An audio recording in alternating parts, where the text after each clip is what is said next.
22 de setembro de 2014, Corinthians vence o primeiro majestoso da Arena e de virada, Tricolor reclama da arbitragem. Palmeiras perde por 6-0 para o Goiás e retorna a São Paulo sob forte esquema de segurança. Robinho faz mais um golaço e Santos bate o Figueirense na Vila.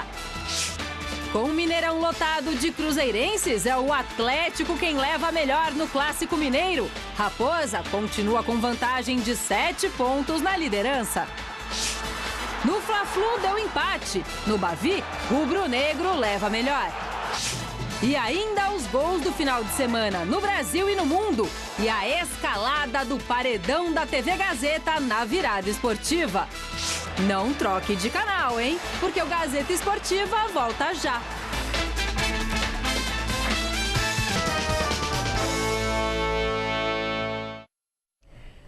Tá lá, a Gazeta Esportiva no ar, segunda-feira, e a gente já começa de cara falando do Palmeiras, que igualou a pior derrota da equipe na história do Campeonato Brasileiro ao ser goleado por 6-0 pelo Goiás no Serra Dourada. Hoje, na chegada a São Paulo, a delegação demonstrou medo da ira da torcida. O repórter Felipe Esboril nos conta como foi o jogo e também o desembarque na capital. No Serra Dourada, logo aos 6 minutos de jogo, Ramon fez o primeiro do Goiás sobre o Palmeiras. Não demorou muito e Esquerdinha anotou o segundo nesse chute forte. Desatenta em campo, a defesa do Palmeiras assistiu ao terceiro gol esmeraldino, nessa jogada de Eric Lima. Ainda no primeiro tempo, o quarto gol saiu. Davi mandou no ângulo do goleiro Deola. No segundo tempo, o Palmeiras voltou diferente, já com as 3 alterações feitas por Dorival Júnior. Sem sucesso. Logo aos 3 minutos da etapa final, Thiago Mendes fez o quinto. E na falha do goleiro Deola, Wellington Júnior fechou a goleada. Goiás 6, Palmeiras 0. O que aconteceu foi dentro de campo. O Goiás fez o resultado, fez por merecer. E nós não tivemos forças para uma recuperação. Então não tem o que buscar extra-campo. Nós temos que resolver nossos problemas em campo, dentro dele, trabalhando, falando o menos possível nesse momento e buscando soluções internamente para que saiamos de uma vez por todas dessa condição, porque uma partida como essa é natural que cria uma indignação grande. Temos que reagir como gente grande e como Palmeiras. Não dá para ficar agora assentado no 6-0, achando que as coisas vão acontecer por acaso. Tem que trabalhar muito, muito, muito, todos nós, e reverter esse processo. Agora nós temos que procurar soluções e a partir de hoje vamos buscar isso. Com certeza, porque não pode continuar como está. Nós precisamos de uma mudança de postura para que passemos e criemos um novo alento ao nosso torcedor. Após a partida, o ônibus dos jogadores do Palmeiras, ainda em Goiânia, foi alvo de protestos por parte da torcida palmeirense. Diferentemente do que aconteceu aqui em São Paulo. Na chegada dos atletas, nenhum palmeirense apareceu. No aeroporto de Cumbica, o clima foi de apreensão. Segurança da Infraero atenta, viatura da Polícia Militar de prontidão. E ninguém da torcida apareceu para protestar. Os jogadores nem passaram pelo saguão do aeroporto de Guarulhos. Direto da pista, seguiram para o centro de treinamento na região da Barra Funda. Cerca de 15 seguranças do Palmeiras aguardaram o ônibus do lado externo. Os atletas deixaram o local e não quiseram falar com a imprensa. Os muros de uma torcida organizada e a frente da nova arena foram pichados. O alvo principal foi a insatisfação com o presidente Paulo Nobre. Reflexos de uma das maiores goleadas sofridas pelo time em toda a história do Campeonato Brasileiro. A derrota fez o Palmeiras cair para a lanterna do torneio, com apenas 22 pontos em 23 rodadas disputadas. Grande noite para você que acompanha o Gazeta Esportiva. Não está nada fácil a vida do palmeirense. Embora o Palmeiras tenha sofrido nos últimos 3 anos goleadas por 6 gols. Perdeu do Mirassol no ano passado, Campeonato Paulista, 6-2. Havia perdido para o Curitiba pela Copa do Brasil por 6-0. Ontem perdeu de novo por 6-0. No Campeonato Brasileiro, a última vez que o Palmeiras tinha levado 6-0 foi em 1981 para o Internacional de Porto Alegre. Mas o que isso significa? Até escrevi sobre isso no meu blog, na gazetesportiva.net, na Cara do Gol. Não é obra do acaso. O Palmeiras está sendo frequentemente goleado impiedosamente. Isso tem a ver com péssimas gestões, tem a ver, inclusive, agora com erro no planejamento, com má contratação de atletas de futebol. Quer dizer, o Palmeiras errou, por exemplo, ao mandar o Gareca embora. Não significa que o Palmeiras talvez estivesse numa situação diferente, mas teve que recomeçar todo um trabalho. E essa goleada mostra que ter trocado o Gareca pelo Dorival Júnior não significa muita coisa. O problema do Palmeiras é muito mais complexo. Acontece que na época do Gareca, muitas vezes eu falei aqui nessa bancada, que eu não acreditava no rebaixamento do Palmeiras. Achava que era uma questão de tempo a recuperação. Agora, esse flerte com a segundona me parece que vai dar namoro. Quer dizer, ainda tem muito campeonato pela frente, mas pelo que o Palmeiras tem apresentado, pelo que o Palmeiras tem jogado, é um risco realmente real. Flávio, boa noite. Boa noite, Celso. Boa noite, Anitta, amigos do Gazeta Esportivo. Olha, o Palmeiras, a administração Paulo Nobre, fez uma aposta com a qual eu concordo, de baixar salários, de tentar trazer um técnico diferente, criar novas situações, fazer a produtividade. São todos itens que eu entendo que são úteis para o futebol. A coisa não fluiu como se esperava, mas o Palmeiras trabalha com 30% do orçamento. Isso já veio, desde que o Paulo Nobre assumiu, ele só tem 30% do dinheiro. Já foi gasto por administrações anteriores, os outros 70%. Só terá esse dinheiro de volta a partir do começo do ano que vem. As coisas estão muito piores do que se poderia imaginar por uma série de fatores. Inclusive, o Palmeiras está dando um azar tremendo. Quando estava 3-0, o Palmeiras não estava dominando o jogo. Então, tem acontecido a contusão do prazo, os goleiros não estão conseguindo jogar de jeito nenhum. Eu entendo que está havendo um aproveitamento político dessa situação toda. Quem tem consciência sabe que o Palmeiras precisava reduzir os salários. E tem que tentar coisas diferentes no futebol, porque do jeito que está, os clubes estão falidos. A coisa está absolutamente complicada. Continuo torcendo para o Palmeiras escapar do rebaixamento. Ele está apenas um ponto atrás de escapar. Ele tem 22, o Botafogo, eu acho, né, que é o 16º, tem 23. Então, a coisa não está ainda, em termos de pontos, desesperadora. E cá entre nós, perder de 6 vem perdendo faz tempo. Perdeu do Internacional lá atrás, perdeu de 7 do Vitória, perdeu do Mirassol, está perdendo do Curitiba, está perdendo direto. Então dá a impressão que todos os males surgiram com o Paulo Nobre. Não é bem assim. Aqueles que estão atirando pedras têm muita responsabilidade, talvez até mais do que o atual presidente. Muito bem, você que está aí na sua casa, faça como os rapazes. Vote na enquete que está no ar no site gazetesportiva.net. Dê sua opinião. Você acredita que o Palmeiras irá se livrar do rebaixamento? Sim ou não? Acesse e vote. O resultado eu dou no final do programa de hoje. O Celso já falou que está flertando, né? E pode virar um namoro, então... Agora, definitivamente, eu acho que o risco é iminente. Eu acho que não dá para escapar. O Palmeiras não está entre os 4 piores em termos individuais. Agora, está desesperado, está com problema psicológico, isso está. Mas eu ainda acredito que o Palmeiras escape. Aliás, mais do que acreditar, eu torço. É isso aí.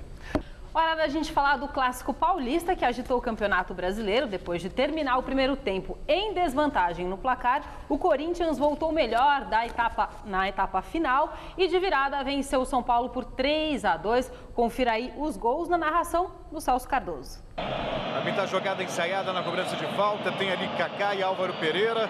Kaká fez o levantamento, passou por todo mundo, olha a sobra do São Paulo. Gol!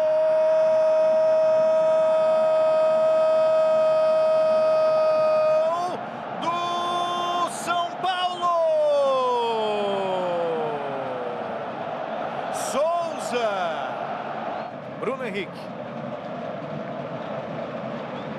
Lançamento saiu. Guerreiro matou no peito, lindo lance. Ganhou, tocou pro Malcom, pintou o gol. Denis, a bola vai entrando, não entra! Mas o árbitro viu pênalti. O auxiliar viu o toque de mão dentro da área. Os jogadores do São Paulo reclamam com o auxiliar ali de fundo. O Ganso fala, o Denis também. 35 agora. Fábio Santos e Denis, Fábio Santos e Denis, Fábio Santos e Denis, Fábio Santos. Gol!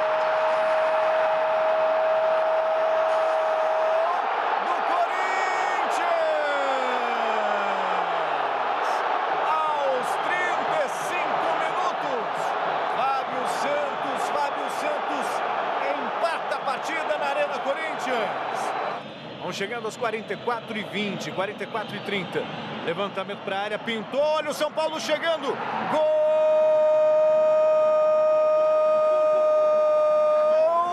do São Paulo! Numa bobeira da marcação corintiana. Mais uma vez na bola parada.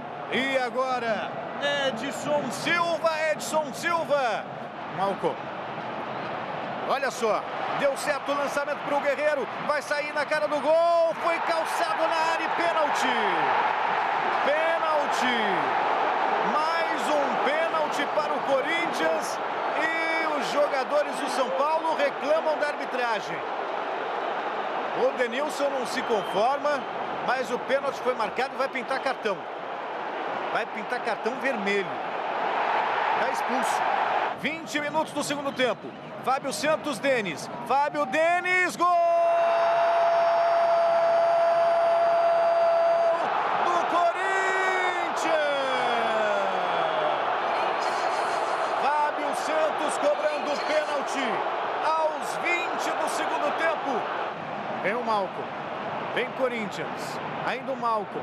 Tá bem no jogo o garoto. Fez o toque pro Danilo. Dali para o Guerreiro, partiu Fábio Santos, ele viu, preferiu o toque no meio, lindo lance, lindo gol! Golaço do Corinthians! Uma troca de passes lindíssima! E Paulo Guerreiro saiu na cara do gol para fazer 3-2 sobre o São Paulo.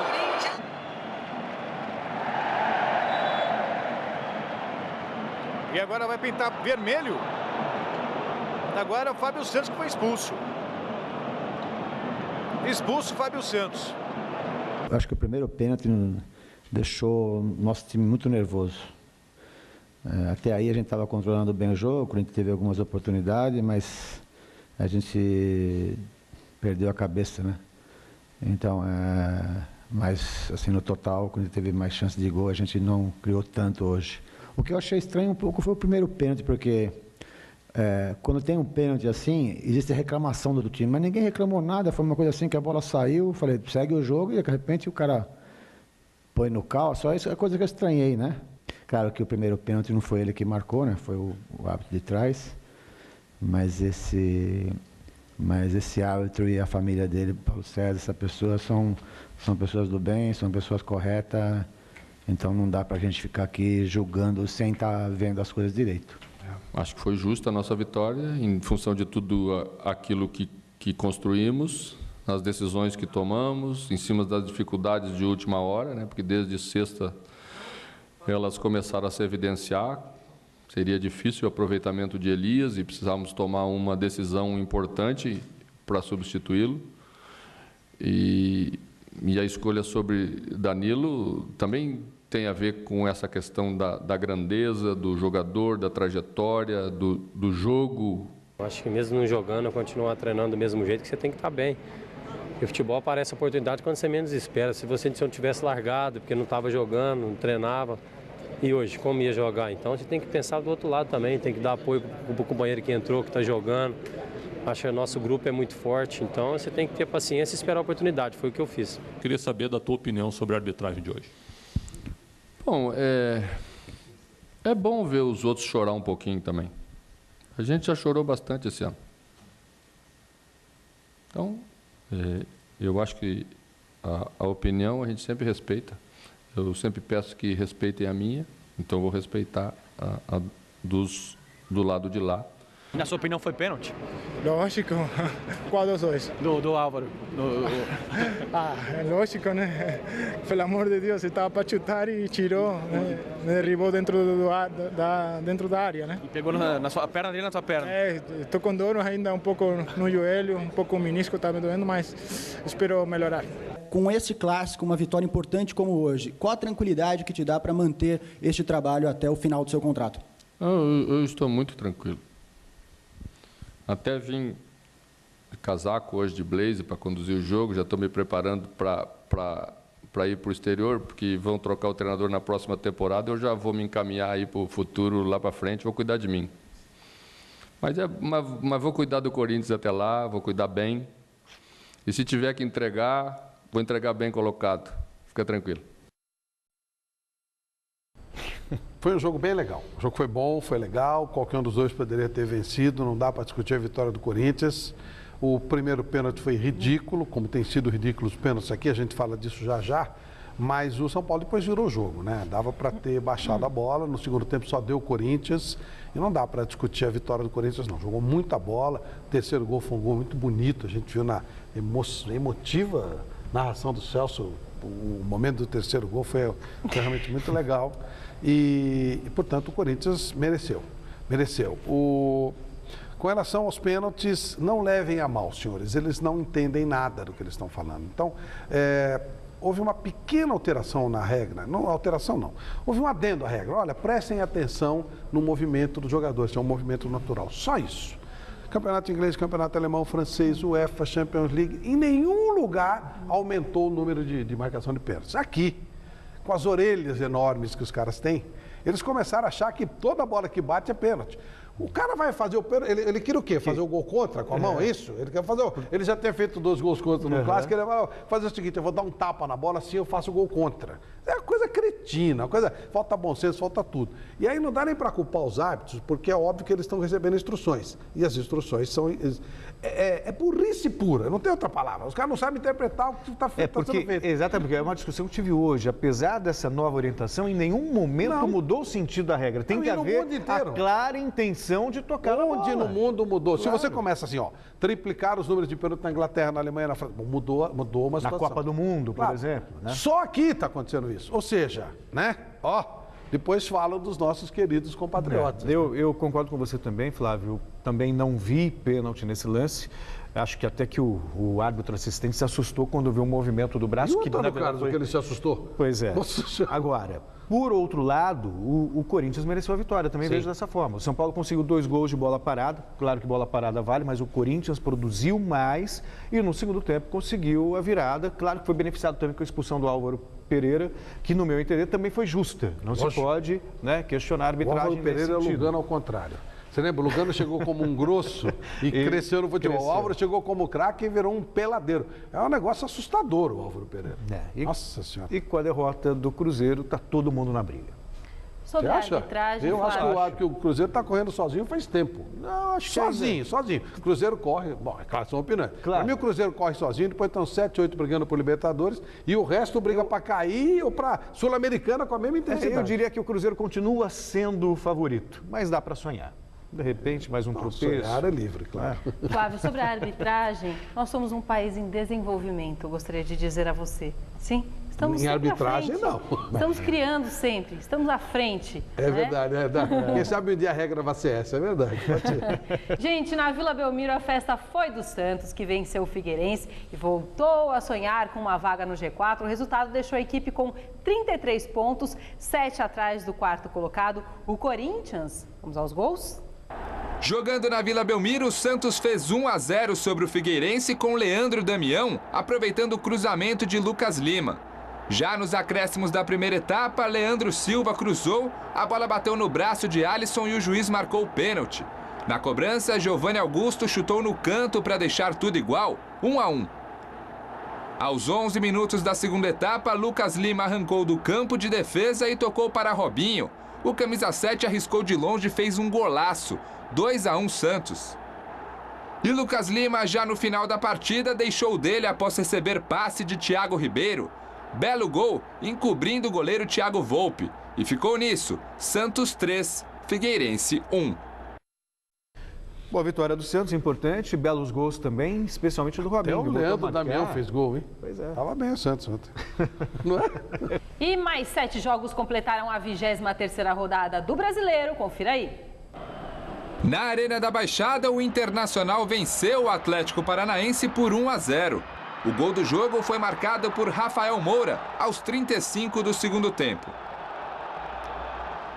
Em Santa Catarina, Criciúma e Botafogo empataram por 1-1, com 2 gols de pênalti.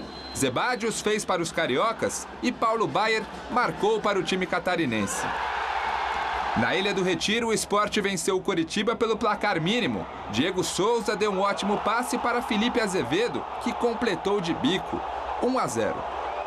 Mesmo resultado da vitória do Grêmio para cima da Chapecoense, Dudu, logo aos 7 minutos, aproveitou o rebote e marcou o único gol da partida.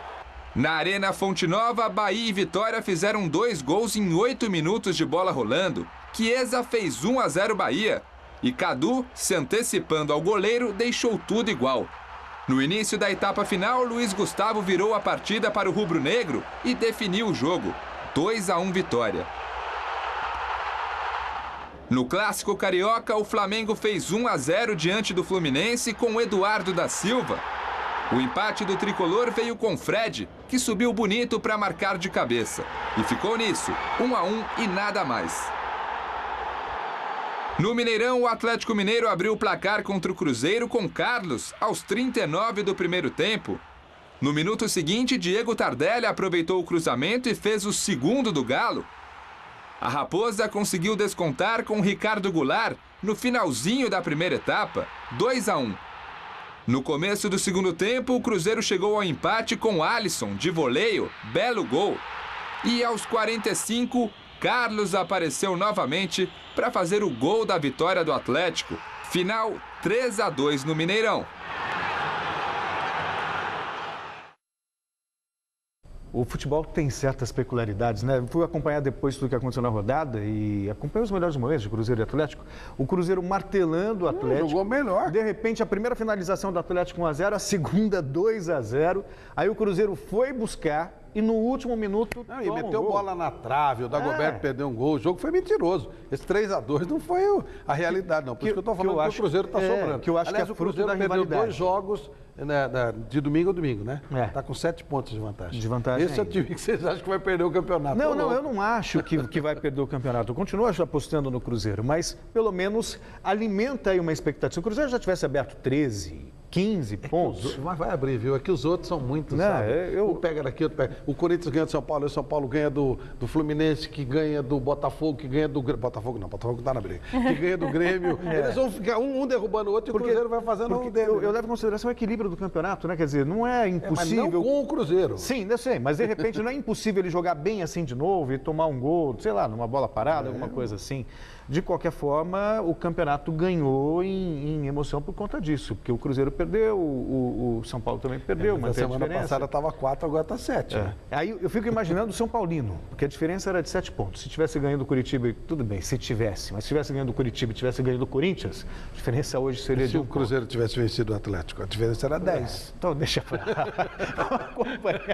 E no final a gente conversa. E se? Vamos à realidade. Vamos ver como ficou a classificação depois dessa 23ª rodada do Campeonato Brasileiro, mesmo aí com a derrota. O Cruzeiro segue na liderança com 49 pontos, o São Paulo vem em segundo com 42, Internacional com 41 e o Corinthians com 40 completam o G4. O Grêmio está na 5ª colocação com 39 pontos, seguido pelo Atlético Mineiro com 37 e Fluminense com 36. Em 8º lugar, o Sport soma 35 pontos, o Santos tem 33 e o Goiás 30. Terminou a rodada na 10ª colocação. Na segunda metade da tabela, o Flamengo também com 30 é o 11º. A seguir vem o Atlético Paranaense com 28, o Figueirense com 26 e o Vitória com 24. A Chapecoense, também com 24, está na 15ª colocação e o Botafogo é o 16º com 23.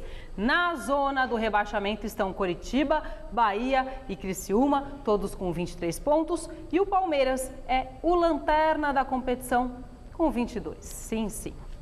Bom, gente, A bola rolou também no final de semana pela Série B. Em São Luís do Maranhão, o Sampaio Corrêa ganhou do ABC por 2-1. Santa Cruz e Casa ficaram no empate em 1-1 no estádio do Arruda. E o Boa Esporte venceu o Paraná por 1-0 em Varginha. Vamos aí aos outros jogos e outros gols. Em Natal, a Portuguesa visitou o América e foi o time da casa que abriu o placar com Paulinho pegando de primeira 1-0. Mas no último minuto de jogo, a Lusa conseguiu um empate com Jean Mota e ficou assim, 1-1 e só. O Ceará recebeu até então líder Avaí e saiu na frente com o artilheiro Magno Alves, sempre ele, 1-0. A virada do time catarinense veio ainda no primeiro tempo. Anderson Lopes empatou e Marrone colocou o Avaí em vantagem, 2-1. Mas no segundo tempo, adivinhem só quem apareceu para empatar a partida e definir o placar? Ele, Magno Alves. Ceará 2, Avaí também 2. Em duelo paulista, a Ponte Preta precisou apenas do primeiro tempo para liquidar a equipe do Oeste em Campinas. 5-1 para a Macaca, que entrou no G4 da Série B. Destaque para o atacante Alexandro, autor de 2 gols. Adrianinho, Rodinei e Rony marcaram os outros. Fábio Santos fez para o Oeste. O Lanterna América Mineiro venceu o Vila Nova, penúltimo colocado, e vai em busca do impossível para escapar do rebaixamento depois da perda dos pontos. Obina marcou de pênalti e definiu o jogo, 1-0. O líder da competição agora é o Joinville, que venceu o Atlético Goianiense. Anselmo fez o primeiro na falha do goleiro Márcio. No segundo tempo, Edson Ratinho, batendo cruzado, fechou a conta. 2-0 Jack. Gol só na etapa final para Vasco e Náutico. Sassá de pênalti abriu o marcador para o time pernambucano. Daxon, aos 31 minutos, desviou o cruzamento e deixou tudo igual. E a 3 minutos do fim, Kleber fez o dele e garantiu a vitória ao Vasco. 2-1. O Bragantino passou pelo Luverdense por 2-0, graças a 2 cobranças de pênalti de Sandro. Com o resultado, o Braga chegou à 13ª posição na tabela. Bom, depois a gente repercute aqui. O Flávio está felizinho com a macaquinha. Aqui fica me enchendo a paciência. A diferença do meu time pro time do cara que tá me torrando é de 11 gols. Sei. Não preciso falar qual é o time que ele torce, né? Vamos falar da nossa Lubra? Muito bem. E o nosso final de semana foi de virada esportiva, evento que promoveu a prática de atividades físicas durante 24 horas em São Paulo. E um dos 418 locais onde a virada aconteceu foi aqui no prédio da Fundação Casper Libero. O paredão da TV Gazeta, um dos cartões postais da Avenida Paulista, virou um paredão de escalada e eu fui lá conferir.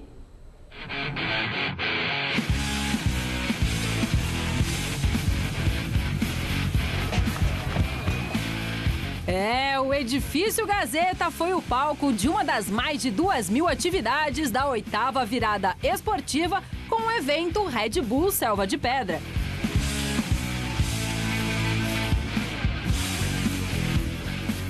Você vai ver a dificuldade que os atletas vão encontrar. São profissionais, estão acostumados e eles encontraram muita dificuldade. Selecionamos 15 atletas, 10 foram pré-selecionados e convidados para o evento. Nós imaginamos a subida sem agarras só pelas letras da Gazeta. Isso ficou impossível praticamente, então nós tivemos que adicionar algumas agarras para facilitar essa subida. Mas essas agarras se descolaram e a organização, junto aos atletas, optou por fazer uma nova final. Houve um pequeno imprevisto técnico e aí tiveram que arranjar uma maneira de deixar o mais justo possível para todos eles terem a mesma chance. Então agora eles vão entrar numa nova via e já está todo mundo bem empolgado para escalar de novo. Todo mundo empolgado e no meio de tanta gente, encontrei você, Galvão Bueno. E no meio de tanta gente eu encontrei você. Eu tô acostumada a ver o senhor fazendo jogos de futebol, corridas de automobilismo, na verdade, mas assim, segurança e tal. E escalada eu nunca tinha visto. Parabéns! Pra você ver, depois do 7-1, né?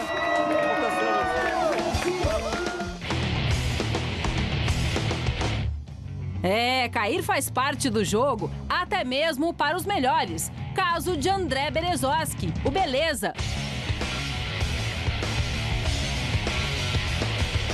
Após os imprevistos, nova final iniciada pelo brasiliense Rafael Passos, de 28 anos, que por exatos 8 segundos perdeu a competição para o gaúcho Dione Capelari.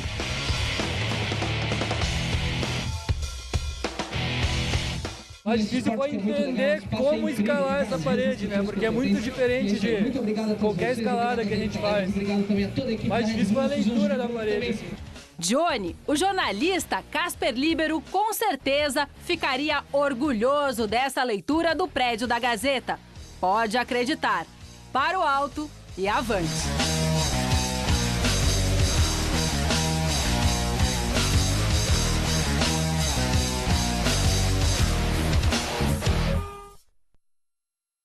Aí, valeu, Zé Paz, pela edição, Caio, que super contribuiu com toda a estrutura das câmeras, o Tatu, valeu, tá?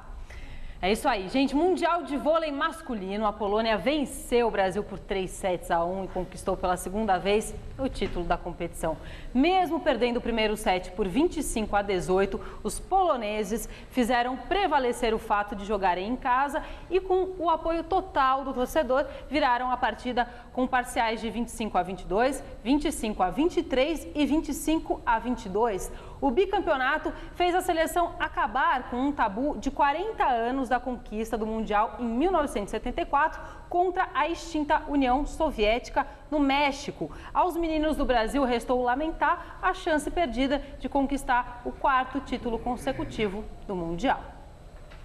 O Brasil fez história nesse domingo no iatismo. Pela primeira vez, o país foi o campeão feminino de um mundial de vela. É isso mesmo. O feito aconteceu na classe 49FX, no mundial disputado em Santander, na Espanha. A dupla Martine Grael e Kaena Kunze ficou com o ouro à frente dos conjuntos da Dinamarca e da Itália, que ficaram com a prata e o bronze. As brasileiras não começaram bem a prova desse domingo, mas assumiram a liderança na última volta e não largaram mais. Elas competem juntas desde 2009, quando foram campeãs mundiais júnior na classe 420. A conquista do Mundial foi a sexta da dupla nesse ano aí. Martine é filha do Torben Grael e artista brasileiro, dono de 5 medalhas olímpicas.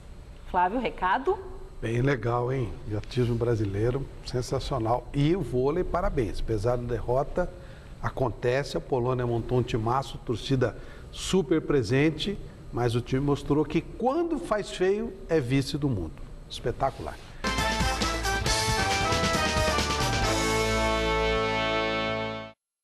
Sim, sim, Gazeta Esportiva de volta, falando do Corinthians, que não joga a toalha não, hein? Depois de uma importante vitória diante do São Paulo, a equipe voltou a sonhar com a conquista do Campeonato Brasileiro e o repórter Osmar Garrafa esteve no CT Joaquim Grava acompanhando a segunda-feira do Timão. Para muitos, o Campeonato Brasileiro já tem um campeão. O Cruzeiro vem se mantendo na ponta da tabela e dando poucas oportunidades dos rivais ameaçarem sua liderança.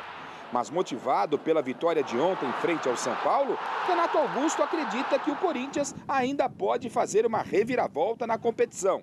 E ele avisa, o Timão ainda não jogou a toalha.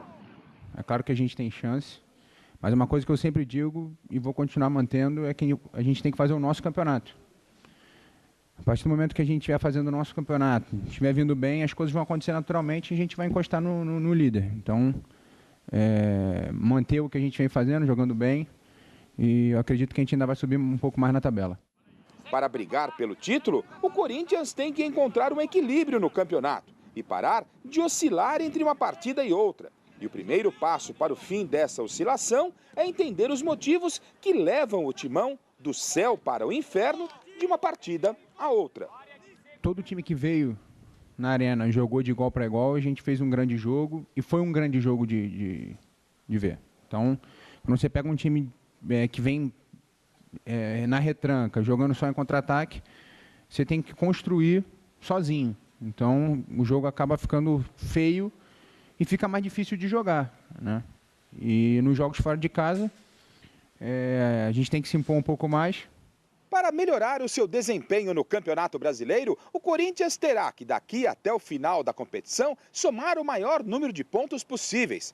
E essa semana não será nada fácil para o time de Mano Menezes, que vai jogar 2 partidas longe de sua torcida. Quarta-feira, enfrenta o Figueirense em Santa Catarina e no domingo joga contra o Atlético Paranaense na Arena da Baixada.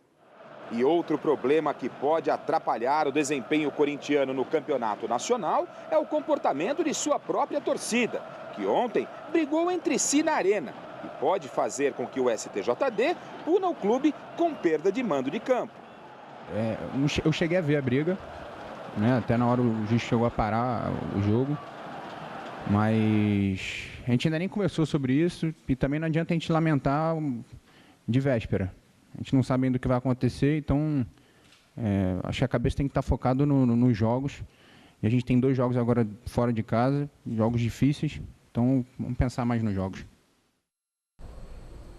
Já no São Paulo, a ordem é esquecer a derrota para o Timão e começar a pensar no confronto da próxima quarta-feira contra o Flamengo no Morumbi. Do CCT da Barra Funda, o repórter Alexandre Silvestre tem as informações do Tricolor. Olá, Anitta. Boa noite a todos que acompanham o Gazeta Esportiva. Pode ser apenas uma simples coincidência, mas com o quarteto ofensivo em campo, o São Paulo venceu 7 de 7 partidas. Quando uma dessas peças está ausente, o Tricolor não rende o mesmo e isso é fato. Não teve Kaká em Curitiba, nem Pato no domingo. Perdeu 2 jogos seguidos fora de casa para o Coxa e para o Corinthians. Apesar dos tropeços, mantém-se na vice-liderança do Campeonato Brasileiro, distante 7 pontos do Cruzeiro. O time de Muricy Ramalho atuará nas próximas rodadas no Morumbi. Flamengo na quarta-feira e Fluminense nos embalos de sábado à noite. Na reapresentação de hoje no CCT da Barra Funda, reservas, entre aspas, versus moleques da base. E entre os reservas, 3 que podem ser titulares contra o Flamengo. Alexandre Pato, que volta na vaga de Luiz Fabiano, que deve ficar no banco. Michel Bastos, que tem tudo para ser o substituto de Álvaro Pereira, expulso no Clássico. E Denis, que aguarda a recuperação de Rogério Ceni em tratamento de tendinite no joelho e que ainda é dúvida para encarar o Mengo. Outra baixa é Rafael Tolói, 4 semanas no mínimo no departamento médico com lesão muscular. A tendência é que Antônio Carlos entre na zaga. Pela primeira vez desde a Copa do Mundo, o professor Muricy Ramalho terá à disposição o tal quarteto ofensivo e também Luiz Fabiano. Resultado final da nossa enquete no site gazetesportiva.net. Você acredita que o Palmeiras vai se livrar do rebaixamento? Empate técnico, sim. 50%? Não, 50%. Uau. Um beijo, a gente volta amanhã às 6 horas da tarde. E o Celso? No Jornal da Gazeta daqui a pouquinho. Até já. Tchau, tchau.